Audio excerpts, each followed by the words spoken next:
The person who'd abducted Kevin stepped back from him and waited for further instructions. "You've done a good job. You can leave now. I'd like to be left alone with our messenger to discuss some business." The director was stretched out on the bed in her private quarters.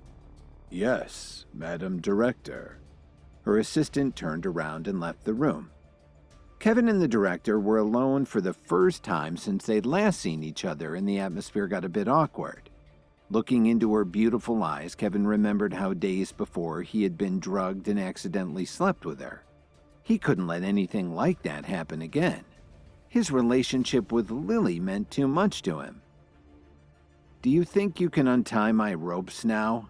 It was a little cramped in that car and I needed to stretch." Kevin broke the uncomfortable silence with a smile. "To tell you the truth, Kevin, I'm not sure that would be a good idea." The Alliance director slowly stood up and walked toward him. She was wearing a flattering light blue dress, and Kevin could smell her delicate perfume. He thought about what had happened last time and gulped nervously as he worried that she might have feelings for him. "Madam Director, if you have something to tell me, just go ahead and say it. But I don't think I need to be tied up like this. Have I done something wrong?" Kevin tried his best to smile and lighten the atmosphere. "Well, have you done anything wrong? Only you would know that." She pulled out a sharp knife and quickly sliced off the ropes around Kevin's wrists and ankles. "What I'd like to know is how things are going with your mission. It's been a long time and I haven't had a report from you." Her tone was firm and a little cold.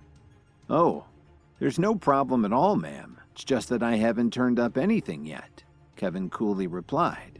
"For one thing, there are a lot of experts to deal with on the campus. I've turned the whole library upside down, but I couldn't find anything at all about the consolidation technique." "I told you that the secret recipe and method are in the hands of the Southwest School of Healing. What are you doing in the library of the Chicago School?" She was obviously irritated that Kevin had wasted so much time. "It's part of my plan, Madam Director. From what I've seen, the real experts in the school spend a whole lot of time lurking in the library." Taking a step back from the director, Kevin continued. "So even though the head of the Southwest School has the secret technique, they're at the School for the Healing Arts right now in Chicago. I've been going there for a while, but I haven't met all the professors, let alone the dean. The library's the only place where I have a chance to get my hands on the consolidation technique." Kevin shrugged helplessly as he explained his strategy to the director. "You always seem to outsmart me, don't you? I like that in a man." The beautiful Madam Director smirked as she seductively stepped towards Kevin. She looked deeply into Kevin's eyes. After thinking carefully about it, she felt that what he had just said made sense, so she dropped the subject. "But I'm still wondering why you didn't make the effort to get to the Alliance leader's birthday on time." The director sounded very serious as she scolded Kevin for his oversight. "Do you know what consequences you'll face if you don't show up as the Alliance's messenger?" "Oh, so you sent someone to get me because you were afraid that I'd get in trouble?" Kevin smiled mischievously at the director. If he was picking up correctly on her signals, the director had a crush on him, and he knew that the only way to get out of the situation was to make her think that she had the power. "Don't be ridiculous, Kevin. I promoted you to the position of messenger. You really should take things more seriously." The director scolded him again, but it was hard for her to hide her true feelings as she batted her lashes at him. Then a strange look flashed across her eyes as she thought about the night she and Kevin had spent together. In fact, she hadn't been able to stop thinking about him ever since. "Please calm down. I didn't come back to make a report because I just couldn't bear to face you." Kevin quickly explained why he'd been so aloof. "I've been doing my best to carry out the mission you gave me so I can repay you for all that you've done for me. But it's been impossible to track down the consolidation technique, and I've had a lot of serious fights and injuries." Kevin paused his explanation for a moment as he tried to think of what to say next. But when the director heard that Kevin had been injured, her eyes softened, and she reached out to stroke his shoulder. Where were you hurt? Have you recovered yet?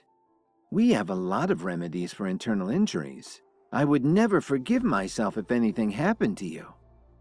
Thinking of his commitment to Lily, Kevin quickly took a step back from the director's longing touch. Don't worry, it was only a superficial injury. I recovered from it a long time ago. Now I really should go and wish your husband a happy birthday.